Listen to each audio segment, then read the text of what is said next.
Carl Blackstone is our guest. He is the Chief Executive Officer of the Chamber and the President. His background is as a lobbyist, where he worked at the General Assembly and for Governor Sanford's office. He was a liaison between the executive branch and the House of Representatives and the Senate. He was a district field manager for Governor Sanford when he was in the United States House of Representatives. He's a member of First Presbyterian Church downtown and is a board member of several associations, to include Palmetto Health Children's Hospital, South Carolina. And we, of course, Julie and Diane, have connections with that organization. Got his degree from the College of Charleston, in Charleston, and helped me in welcoming the President and Chief Executive Officer of the Columbia Chamber of Commerce, Carl Blackstone.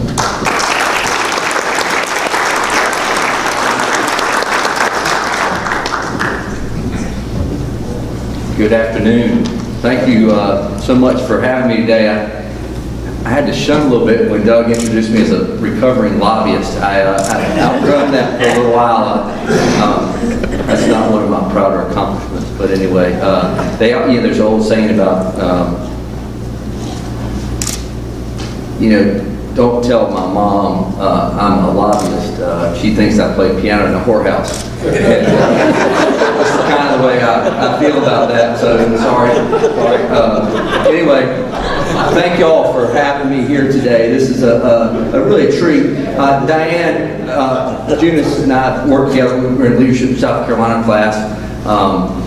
Graduates 2009, and Mary and Brian serve on the Children's Hospital Board with them, and we have a lot of chamber members, partners here today, so it's good to see a lot of familiar faces, and so I appreciate y'all again letting me be here.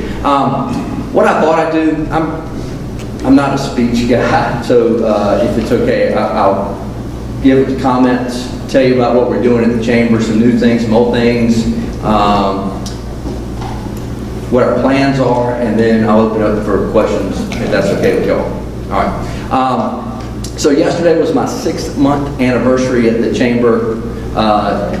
It has been the shortest and the longest 6 months I've ever had at the same time. It's been a great treat. Let me back up. My wife and I moved to Columbia about 13 years ago. I was working then in Charleston for Congressman Sanford. He didn't run again. He term-limited himself, which term-limited me. He fails to mention that. He thinks it was all about him. There were peripheral damage there. So, so Hunter Howard was kind enough to take a chance on me 13 years ago and hired me to work at the state South Carolina Chamber of Commerce.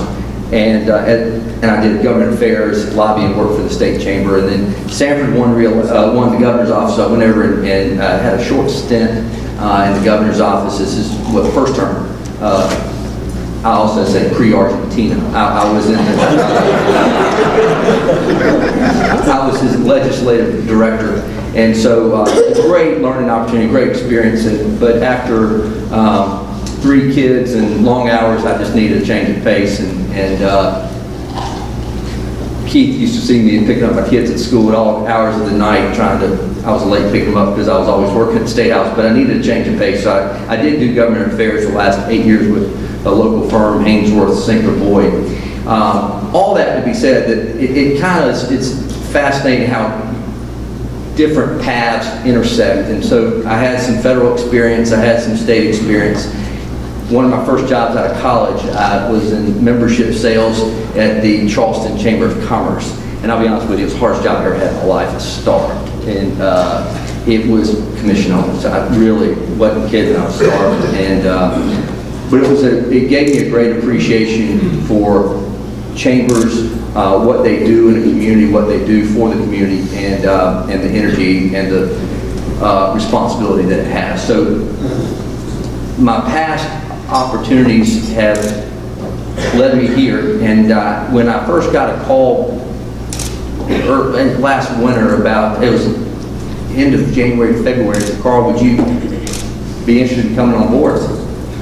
I hadn't really thought about it, it was like, well, I don't know. But Holt, Chetwood calls, we'll just sit down and talk. And so we went through this process, and the more I learned about the Columbia Chamber, I'd been on a couple of boards, I kind of knew the peripheral what was going on, but I really had not a clue the breadth of what the Columbia Chamber's been doing. So I've been on 6 months, I've learned, it's been a great education. Now, I'll tell you this, I'm proud to be a part of the Columbia Chamber.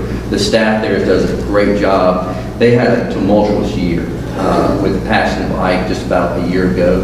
And Ike had been there 20 years and done a great job of rebuilding the business community from an association standpoint and being the voice of the business community. And so I want to follow his footsteps and build off of what he built. We're taking a little bit of a different direction in some ways. Over the last few years, we have been mainly an event-driven organization and doing a lot of networking opportunities and doing some programs throughout the year for our then members.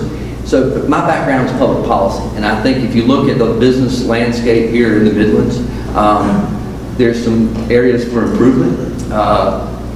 The economy hit us hard in a lot of retail areas. We have not seen a lot of job growth in the Midlands. So I think from a business perspective, we probably need to organize a little better in ways to work with our local governments to try to improve business conditions.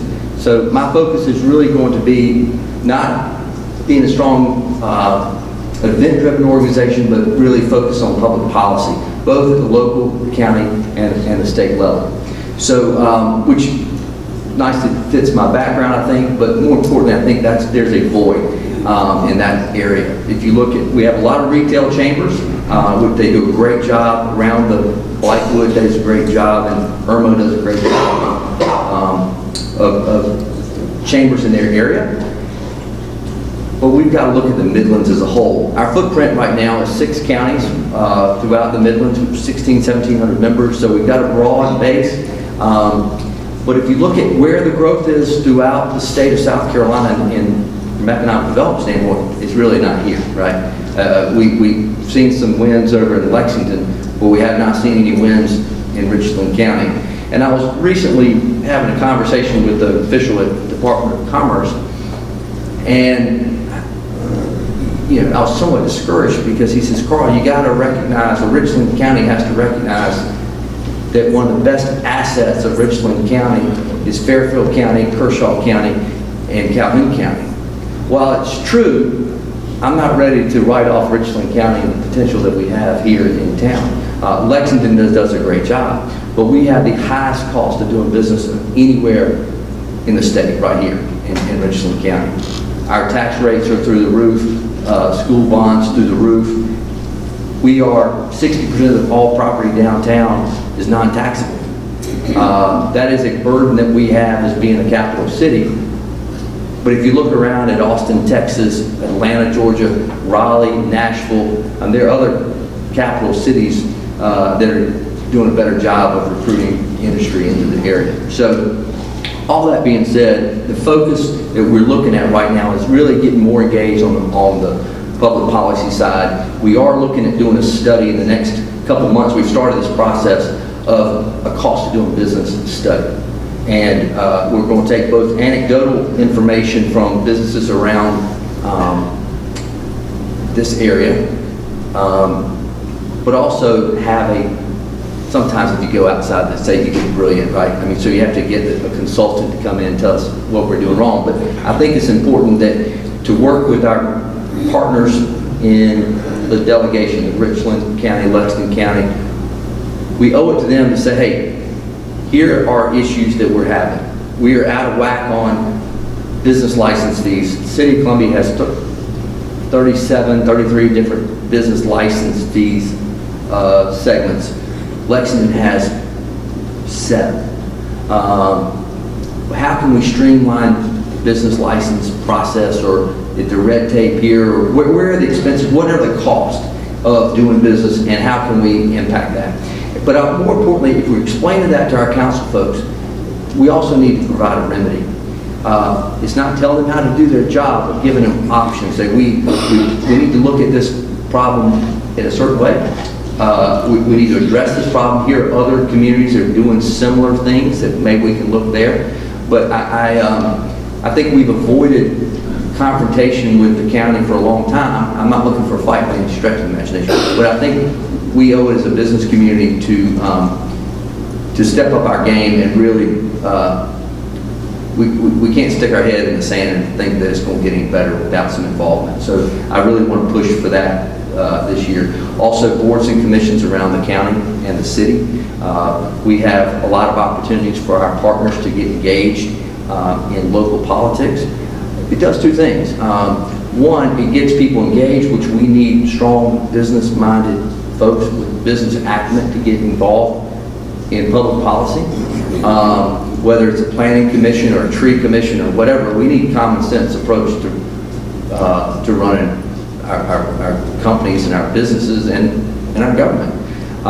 So our hope is to get some folks embedded and get them in the process, so when we have, we just need more folks with business acumen running for office.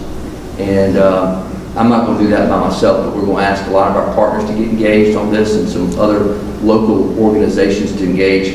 And that's kind of boring stuff, but it's important to get, to build a grassroots effort to improve the business climate and soil conditions. I forgot I had a slideshow, so sorry. I wasn't paying attention. Y'all may or may not be able to read that, but that's what we're doing. Our mission is really about cultivating the business climate here in the Midlands and improving the conditions where businesses can flourish. That's what our hope is. That's why we're here to represent businesses. One of the first things that happened when I moved into this new job was Ike started a new branding campaign, a rebranding campaign about 14, 15 months ago. And after his passing, they kind of put it on the back shelf and say, hey, we don't want to go through this without a CEO. So they brought me and said, hey, let's do it. So I don't want to take credit for all this being done. That was Ike's doing, and I just, again, taking credit for his work. But so we started a new branding campaign, redoing our mission statement, focusing on really being task-oriented on why we're involved and what we're doing. Our promise is here. What I'm trying to do is focus on 4 areas. As you see, connect, engage, impact, and transform. Bottom line, we want to be impactful in this community. We want to play a role in bettering the business climate, as I mentioned. So that's kind of fluff, but anyway, that's what I promised. We are actually retooling. We mentioned rebrand. We're refocusing our efforts on public policy on a broader base. We're also trying to find areas and events that are going on. I want to produce an ROI for our partners. That was the other thing. I keep saying members sometimes. We retooled it and said, this isn't a country club, it's a business organization. So we're not going to consider members, we're going to say partners. It is a partnership. I couldn't be here without businesses to partner with us. So if I say members, I'm sorry, it's partners. I'll get it eventually. But this ROI is important. Having worked in business, there are a lot of organizations that do a lot of great things in the community. But what's important is the bottom line of how are you impacting business. And having happy hours all the time is fun. And it's great to meet different people and interact, but we need a little more substance. And so what we're trying to do, we're creating a new set of event calendar, and it's going to be on our website. It's going to look kind of crazy, but we've got them laid out through all the way through the end of 2015, or ways that we could provide opportunities for small business, medium-sized business, minority-owned businesses. We want to represent all businesses, but we want to be deliberate about what we're trying to do. We want to make sure that there's an ROI for each company that has partnered with the chamber. So It'll be a little confusing while we redo this, but we've renamed them. We're going to have a focus on, like I mentioned, public policy and some government affairs stuff. We're going to play an active role at the State House. We're the largest chamber in South Carolina that does not have a lobbyist at the State House. That's important because I've been at this job for 6 months and I've not seen one member of this, the Richland-Lexington delegation walk in our office and call me and say, where is the chamber on this? Greenville and Charleston have gotten businesses engaged. All their legislators are engaged with the chamber. It's a business acumen, and we have to have that here in Columbia too. So that's a goal. That's a long-term goal, but we'll get there. I mentioned that, but let me mention a couple of things what we're going to be working on. There's some big issues coming up this year at the State House, but also locally. I mentioned the tax study that we're going. I mentioned getting people engaged and finding businesses to supply or give us names of people that are interested in boards and commission seats. The number one issue for the State Chamber of Commerce, the Charleston Chamber, and the Greenville Chamber is going to be infrastructure this year. Our roads, our fourth largest roads, not per capita, per mile, we got the fourth largest, which is nuts. But be that as it may, our roads are falling apart. Some organizations are really pushing a gas tax over a period of time. I'm not opposed, but I don't think we should be prescriptive in what we're asking our legislative folks to do. I think there's got to be a broader solution, but they need a lot of money, and I don't think we can fund it all on a gas user fee, gas tax. But there are other ways we can be creative and finance our infrastructure needs. So those would probably be a big issue for us.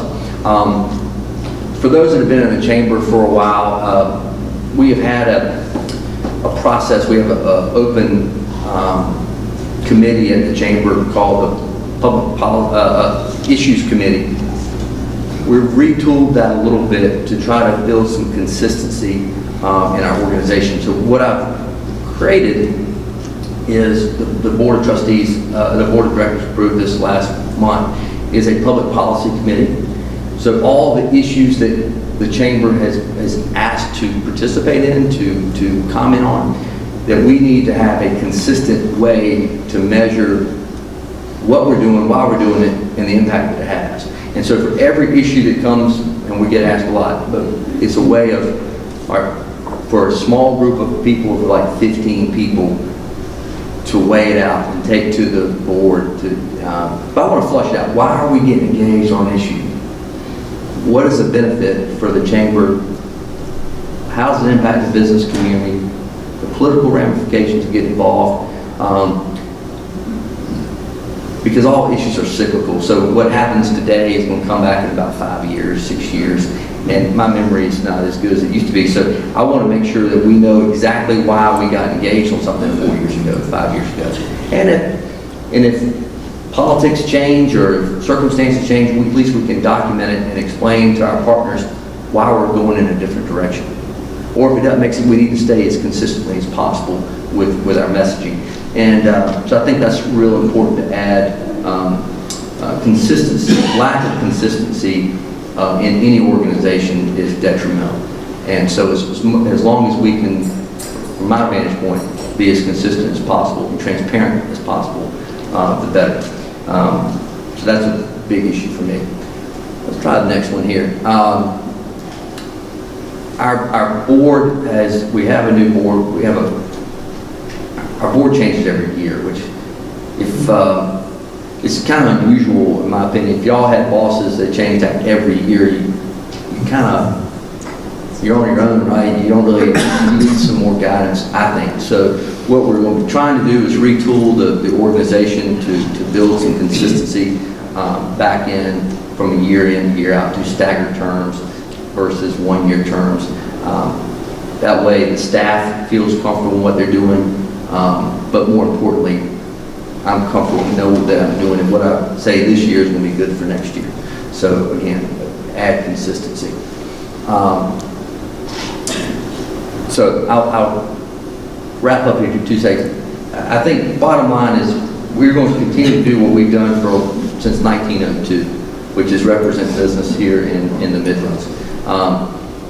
We're going to focus on business issues. One of the biggest business issues that we have is little 50,000 acres plot of land right around the corner from us at Fort Jackson.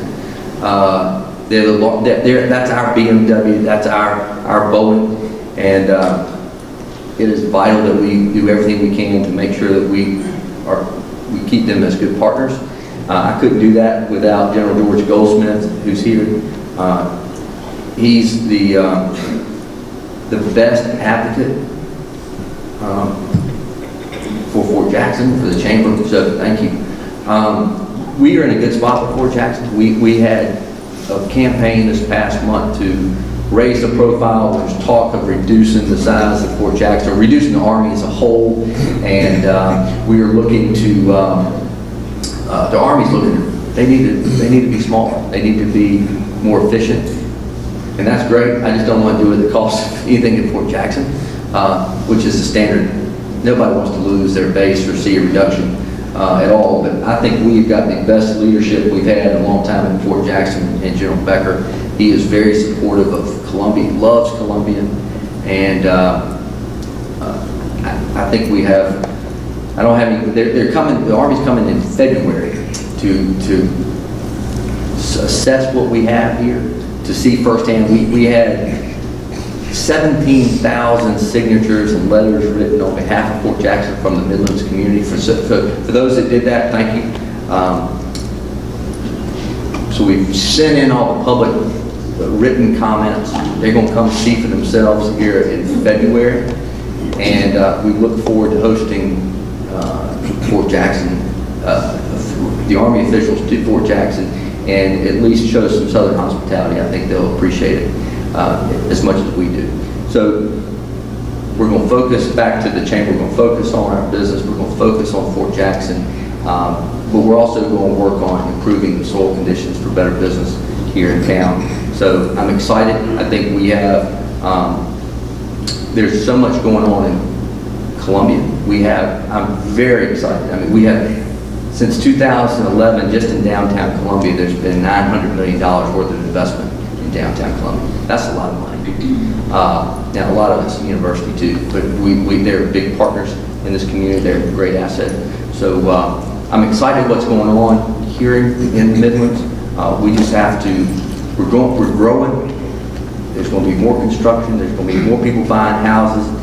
Sheriff Hardy, more people buying houses. Doug, they're going to need places to live, but we need to be smart in how we manage our growth. We need to be smart in the businesses that we recruit, and we really have got to work to lessen the burden on businesses today so we can expand those businesses. So I'll stop there and answer any question that you got for me. Yes, ma'am. Yeah, my name is Elise Bidwell. I'm on the Transportation Committee Advisory Committee that was appointed by County Council. And you're probably aware that that's kind of a hotbed of discussion right now, specifically related to County Council's decisions on contractors. And a lot of controversy stirred up and surrounding whether or not those contractors are actually considered local contractors. And I'm wondering if you can comment on what you know about that, what your opinion is, or maybe that's a side discussion, but just curious as to what your comments would be there. I'm happy to. I'm very concerned with what's going on with the Richland penny. The Chamber put their neck on the line to really fight for that penny. I think what's missing is the accountability piece, and that's what your committee is all about, which I applaud. Thank you for doing that. That's huge. We're not getting accountability. And right. they're not giving us the information so that we can't hold it accountable. It's a very defensive. Every time we ask questions, we're butting up against egos. I spent all week calling county council members about my frustration with this process. I'm very happy with the county hired a project manager. It took a long time for them to hire. They started collecting, they passed 2 years ago, okay, November. It has gone, They started collecting the pennies 16 months ago, and we hadn't seen one thing done. Part of that was a Supreme Court case that delayed the process for about 4 months. And then it took from that period of time for another year before they hired the project team to really work this project out. They have been dragging their feet. So I think it's time. The chamber was very active on, they said they wanted the penny, but they also wanted to provide accountability. So we're stepping up our game, our promise on that second part. We owe it to the folks that we promised that we would do it, one, but two, is the right thing. The county is trying to compete with some of the contract that was written in the contract with the project team. We will do a better job of holding accountable. But I thank you for that question. I really have been on the phone all week. It's kind of funny that you mentioned that because we deserve better. I'm behind the loop, but back in the 70s, Bill Rogers went to Jacksonville about the consolidation. I think the only thing we've had is the fire department, so the cost of doing business, where are we with consolidation? Nowhere. Absolutely nowhere. It's as frustrating as you can think of. I mean, we have, there could be a lot more. I mean, the thing, I went to a trip, there are 14 of us that went out to Des Moines, Iowa to check out what Des Moines is doing. If you look at Forbes ratings, it's the #1 place to start a business, #1 place to have a family, the wealthiest city, and we're talking Des Moines, Iowa, okay? I mean, this is not, it is a great town. It is a fabulous place. I've been there a couple times, and the folks are delightful. They're remarkably similar to Columbia. The size, they have 80,000 people drive to downtown Des Moines to work every day. We have 60. There's a river that runs smack through the middle of Des Moines. We have a river. It's a capital city, same. Their industry clusters is very similar to ours, except they don't have a university. I mean, that is a gem that we often take for granted, but we also use it as a crutch because we know it's there. But they have fabulous things going for them because in 1999 they said, we're not doing things as well as we should. They were on the brink. I mean, they were drying up. I mean, the Midwest was drying up in the late 90s. So they came together as a region and formed a partnership. And under that partnership, they all speak with one voice. I mean, they have all economic development. The Convention and Visitors Bureau, the City Center Partnership of ours, it's called something else, their Downtown Association. They have 21 chambers of commerce, all under one umbrella, each maintaining their own identity, but it's a structure that allows them to speak with one voice, they market with one voice, and so it's clean, it's easy, and people respond to it. So I think, to answer your question, that's a long way of going around. I think the business community is going to have to drive that process if we ever want to see any collaboration. Anybody that moves to this area could care less about political jurisdictions. I mean, people I talk to, they don't care. You know, for taxes they do. But the services should be the same. But we need to market as a region. We need to act like a region. What's good in Lexington, what's good in Blythewood, what's good in Valentine's will be good for everybody. And we're not acting like that yet. Our hope is to get there. But it's not, if we leave it up to our elected officials to consolidate, we ain't going to be around there when that's going to happen. It's going to be a long time. Thanks. Any other questions? Well, thank you, Dr. Bramble. I appreciate being here. Thank you for those that have partnered with us. I really appreciate it. Follow us on Twitter, Facebook. If y'all do that, I'm just learning that process myself. So, but I've enjoyed being with you very much. Thank you.